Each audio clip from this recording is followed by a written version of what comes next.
Jangan-jangan di perang dunia bisa terjadi lagi. Tubuh mereka kurus, mungkin karena kurang makan. Mereka juga tidak sekolah, tetapi orang tua mereka sepertinya kurang peduli karena lagi kesulitan untuk mencari sesuap nasi. Dalam kemiskinan ini, sudahkah gereja menghadirkan diri?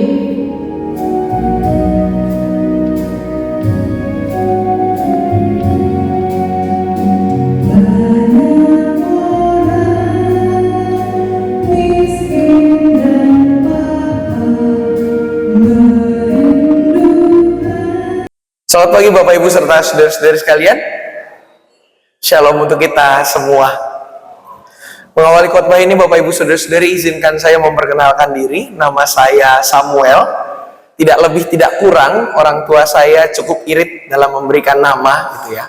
Saya melayani di GKI Cicurug. Tadi ada yang nanya, Cicurug itu sebelah mananya Sukabumi? Saya cuma bisa bilang itu masih sebelahnya Lido sebenarnya Bapak Ibu. Jadi dari Sukabumi kota itu jauh sekali sebenarnya ke tempat kami. Kami itu lebih dekat dari Bogor gitu ya. Lido 5 kilo maju 5 kilo dari exit tol Lido Cigombong itu tempat kami berada gitu ya, GKI Cicurug. Dan mewakili majelis jemaat, segenap anggota jemaat dan juga simpatisan di GKI Cicurug, saya menyampaikan salam untuk semua majelis jemaat, segenap anggota jemaat dan simpatisan di GKI Rahmani. Kiranya Tuhan memberkati kita semua. Bapak Ibu serta saudara-saudari, tema yang diberikan pada kesempatan ini adalah gereja yang memanusiakan manusia. Ya, di tengah semangat HUT ke-37 daripada GKI. Ya, usia yang boleh dibilang masih cukup muda ya, Bapak Ibu, 37 tahun ya. Sama saya bedanya masih 6 tahun ya, masih senior sedikit gitu ya GKI ternyata. Nah Bapak Ibu saudara-saudari, kalau kita bicara tentang memanusiakan manusia, maka hari-hari ini banyak sekali orang yang mengatakan atau bahkan membicarakan soal isu mental health ya, isu kesehatan mental, di mana orang itu mulai banyak yang sadar tentang pentingnya menjaga kehidupan yang berimbang ya. Kita mungkin sering mendengar yang namanya work-life balance ya. Harus imbang, kerja imbang, lalu juga liburan pun imbang ya. Kalau sudah bekerja sekian jam, maka harus liburannya sekian hari. Kalau sudah tugas sekian kali hari Minggu, sampai ada kami suka bercanda gitu ya di gereja kami, di jemaat kami itu, kami suka bercanda, saya udah pelayanan Pak, sebulan ini belum ada off-nya, belum duduk di bangku jemaat, harusnya ada satu kesempatan. Oh ya, itu mulai menjadi isu yang mengemuka Bapak Ibu saudara-saudari sekalian. Isu tentang bagaimana kita sebagai umat, sebagai manusia harus menjaga kehidupan yang berimbang. Harus seimbang antara pekerjaan dengan yang namanya liburan ya. Makanya ada istilah healing berujung hilang ya Bapak Ibu saudara-saudari. Namun di tengah ramainya isu mental health itu sangat sedikit justru orang yang bicara tentang church health, kesehatan dalam kehidupan sebagai gereja, kesehatan beribadah dalam keseharian. Sebuah lagu di dalam lagu sekolah minggu ya Bapak Ibu saudara-saudari, di dalam Kidung Jemaat mengatakan gereja bukanlah gedungnya dan bukan pula menaranya ya. Bukalah pintunya, lihat di dalamnya, gereja adalah orangnya.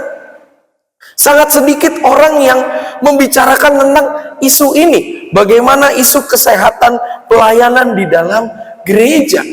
Dan kalaupun dibahas Bapak Ibu saudara-saudari, maka pembahasan ini akan mentok kepada dua hal ya. Dua halnya itu apa? Hal pertama adalah yang namanya anggaran, dan yang kedua adalah soal tradisi. Kalau dibilang pelayanan kita harus sehat begini-begini, selalu pertanyaannya itu dua ya Bapak Ibu saudara-saudari. Yang pertama, berapa biayanya, dan yang kedua, biasanya gimana? Yang berapa itu menggambarkan bagaimana anggaran kebutuhan biaya. Dan yang kalau bicara biasa, berarti itu tradisinya seperti apa. Akhirnya Bapak Ibu Saudara-saudari, inilah yang membuat apa?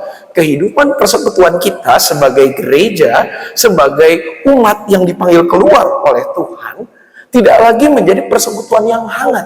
Tidak lagi menjadi persekutuan yang bahkan memperjumpakan. Karena salah satu tugas gereja adalah memperjumpakan antara Allah dengan umat dan umat dengan sesamanya. Ibadah-ibadah yang dilakukan akhirnya menjadi sebuah formalitas belaka yang menjauhkan kita dari realitas dalam hidup keseharian. Nah, ini juga Bapak Ibu Saudara-saudara yang terjadi di dalam bacaan Injil kita. Lukas 13 ayat 10 sampai dengan 11. Dalam bacaan ini Bapak Ibu Saudara-saudari yang bisa kita lihat di dalam Alkitab kita, pada saat itu Yesus sedang mengajar di sinagoge. Ya, sinagoge itu rumah ibadah orang Yahudi. Dia mengajar di sinagoge dan pada saat itu Yesus melihat ada seorang perempuan yang bungkuk, ya, 18 tahun bungkuk karena dirasuk oleh roh. Tidak terbayangkan Bapak Ibu Saudara-saudari, selama 18 tahun ia mengalami penderitaan yang tidak mudah. Walaupun ia berada di tengah komunitas beragama, tetapi dia justru dipinggirkan oleh orang-orang yang ada di situ. Bahkan Bapak Ibu Saudara-saudari, ketika Tuhan Yesus melakukan tugasnya, karya pelayanan Tuhan Yesus itu kan dua ya Bapak Ibu, mengajar dan juga memulihkan. Ketika Tuhan Yesus memulihkan, apa yang terjadi di dalam bacaan kita? Justru kalau kita lihat, sang kepala rumah ibadah itu menjadi takut. Dalam ayat-ayat selanjutnya kita bisa lihat di ayat 12 sampai dengan 14. Dia justru takut.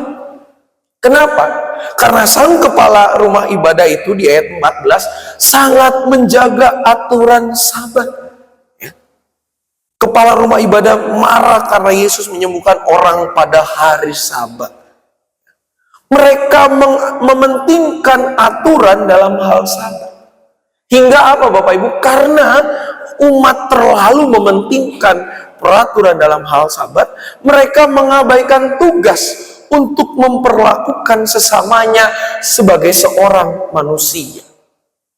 Memang Bapak Ibu Saudara-saudari, kalau bicara Sabat ini hari yang suci, hari yang kudus. Apalagi di dalam bacaan pertama kita, Yesaya 58, tepatnya di ayat 13 sampai dengan 14, di situ bahkan dengan jelas dikatakan pesan tentang menjaga kesucian hari Sabat. Seperti yang dikatakan dalam ke-10 firman, ya, atau kita kenal dengan sebutan Dasatita, 10 perintah Allah atau sejenisnya. Dikatakan di situ kan, kalau di 10 perintah Allah, ingat dan kuduskanlah hari Sabat. Dari Yesaya di bacaan pertama kita juga mengatakan di ayat 13, menjaga kesucian hari Sabat. Tetapi pertanyaannya Bapak Ibu Saudara-saudari, apakah yang namanya menjaga kesucian hari Sabat itu justru berarti membiarkan sesama kita yang kita lihat ada di depan kita, ada di kiri dan kanan, bahkan di belakang kita, itu menderita? Apakah ketika kita menjaga kesucian hari Sabat artinya kita sama sekali tidak boleh menolong mereka, tidak boleh memberikan pertolongan karena dianggap pekerjaan, bahkan menyembuhkan kondisi mereka? Nah, jawabannya Bapak Ibu Saudara-saudari, kalau bicara tentang menjaga hari Sabat, tidak seperti itu yang Tuhan Yesus maksud. Justru ketika Tuhan Yesus melakukan karyanya, dia di situ menegur sang kepala rumah ibadah dan semua orang yang hadir. Ketika Yesus memulihkan sang perempuan itu, justru dia sedang mengkritik praktik beribadah yang tidak memanusiakan manusia. Karena Sabat adalah kesempatan yang diberikan Allah kepada manusia untuk menikmati dan memancarkan kasih-Nya, bukan membiarkan sesama menderita. Sabat menjaga kesucian Sabat itu bukan berarti tidak melakukan apa-apa, tetapi justru terus mengedepankan kasih. Sebab hari Sabat dihadirkan Allah bukan untuk membatasi, melainkan mendorong manusia menikmati kasih yang memulihkan itu. Sebagaimana kalau kita lihat di Mazmur 103 yang tadi kita nyanyikan, ayat 8 itu kan jadi refnya. Tuhan itu penyayang dan pengasih, panjang sabar, berlimpah kasih setia. Tambahan satu ayat lagi, ayat 9 juga jadi refnya. Tak selalu Tuhan itu menuntut, tak selamanya Dia mendendam kepada kita. Berarti Bapak Ibu Saudara-saudari, hari Sabat dihadirkan oleh Allah untuk menolong manusia menikmati kasih Allah yang memulihkan, kasih Allah yang mengampuni, kasih Allah yang menyembuhkan, kasih Allah yang menebus kehidupan, bahkan memuaskan hasrat dengan kebaikan. Sebab Tuhan kita adalah penyayang, pengasih, dan berlimpah kasih setia. Nah, pesan inilah Bapak Ibu Saudara-saudari yang disampaikan kepada kita pada hari ini ketika kita merayakan HUT penyatuan GKI. Kalau HUT GKI Bapak Ibu itu bingung, karena apa? GKI itu kan asalnya terdiri dari 3 sinode wilayah, ya. Jawa Barat, di mana kita berada, Klasis Priangan salah satunya adalah bagian dari SW Jawa Barat. Dulunya namanya GKI Jabar, lalu ada SW Jateng, dulunya namanya GKI Jateng, dan yang terakhir adalah GKI SW Jawa Timur, GKI Jatim dulunya namanya. Yang kita rayakan ini bukan berdirinya 3 yang dulunya sinode mandiri ini, karena mereka ini berdiri sudah jauh lebih lama daripada kemerdekaan Indonesia. Dulu namanya Tionghoa Kito Kauhwe, Kohwe Jawa Barat KHDB, Kohwe Jawa Timur kalau pakai bahasa Melayunya, atau pakai bahasa kumpeninya gitu ya Bapak Ibu, Kohwe West Java, Kohwe Midden Java, Jawa Tengah, dan yang ketiga Kohwe East Java atau Jawa Timur. Mereka berdiri jauh sebelum Indonesia merdeka. Tetapi ketika mereka bersatu, itu tempatnya nggak jauh dari Cicurug Bapak Ibu, namanya di Wisma Kinasi, sekitar 37 tahun yang lalu, di tanggal kurang lebih sebenarnya, ini kalau buat orang Tionghoa nggak boleh nih, ya, pamali sebetulnya, karena kita merayakan ulang tahun beberapa hari sebelum penyatuannya, beberapa hari sebelum hari H. Sebutannya belum boleh, tapi ya sudahlah, dilakukanlah, karena minggu depan itu ada pertukaran lagi sebetulnya. Tanggal 26 Agustus, 3 gereja yang tadinya terpisah ini, dari 3, mereka menyatakan kesatuan hati untuk menjadi satu. Nah, ini yang kita rayakan Bapak Ibu Saudara-saudari. Penyatuan inilah yang terjadi di Wisma Kinasi 37 tahun yang lalu. Dan melalui momentum ini Bapak Ibu Saudara-saudari, kita diingatkan untuk menjadi gereja, menjadi persekutuan umat Tuhan yang memanusiakan manusia. Kita diingatkan untuk tidak sekedar berpegang pada tradisi maupun bergantung pada anggaran, tetapi benar-benar menjadi gereja yang melakukan kasih dan menjadi ruang perjumpaan antara Allah dengan manusia dan manusia dengan sesamanya. Mari kita benar-benar Bapak Ibu Saudara-saudari di momentum ulang tahun penyatuan yang ke-37 ini menjadi gereja yang sehat, dengan tidak hanya berbicara soal aturan, soal tradisi, bahkan membuat segenap anggota jemaat Tuhan yang kita layani semakin dalam tanda kutip bungkuk rohani, dengan mengedepankan kasih kepada Allah dan sesama sebagaimana yang Yesus ajarkan di atas segalanya. Nah, pertanyaannya Bapak Ibu Saudara-saudari, apa langkah praktis yang bisa kita lakukan untuk mewujudkan gereja yang sehat dan gereja yang memanusiakan manusia? Benar-benar menjadi gereja yang, kalau pinjam istilahnya Badan Pekerja Majelis BPMSW Sinode Jawa Barat, itu gereja yang multi eklesia, gereja yang hadir di mana-mana, bahkan dalam lingkup terkecil kita sekalipun di tengah keluarga gereja hadir. Bagaimana cara yang bisa kita lakukan? Nah, Bapak Ibu Saudara-saudari, membahas hal ini ada 3 yang bisa kita lakukan dan kerjakan dalam keseharian.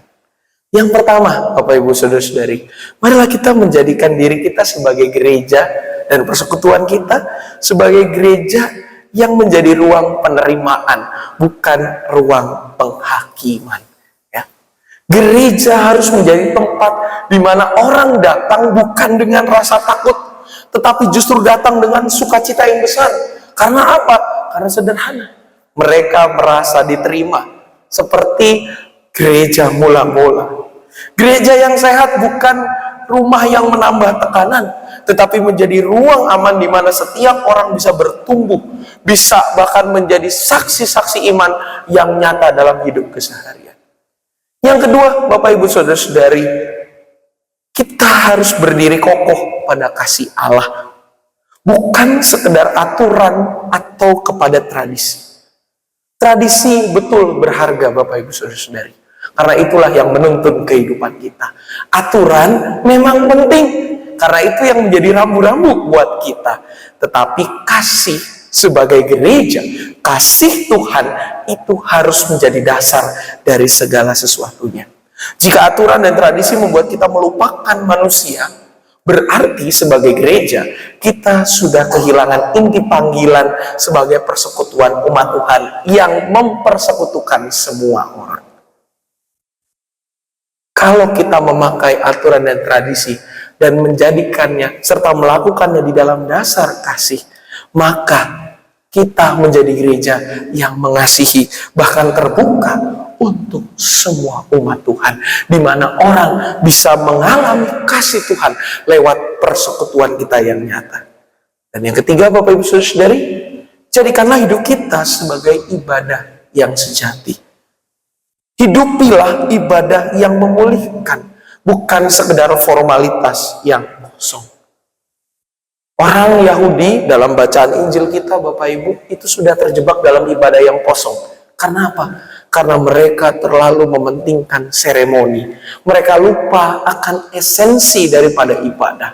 Karena ibadah itu seharusnya mengubahkan kita, menjadikan kita semakin baru dari hari ke hari. Dan ibadah itu bukanlah rutinitas yang kosong, Bapak Ibu Saudara-saudari, melainkan perjumpaan dengan Allah yang menegakkan martabat manusia serta mengarahkan hidup kita untuk memuliakannya. Gereja yang sehat adalah gereja yang menghadirkan ibadah yang berkenan, membuat orang kembali berdiri tegak dalam kasih. Dan marilah kita sungguh-sungguh menjadi gereja yang memanusiakan manusia.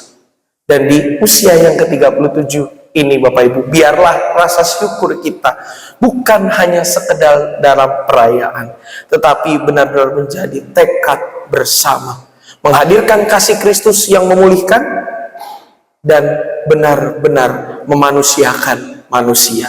Sebab Kristus datang bukan untuk membinasakan, melainkan untuk menyelamatkan. Bukan untuk menundukkan, melainkan untuk menegakkan. Bukan menambah beban, melainkan untuk memulihkan kemanusiaan kita.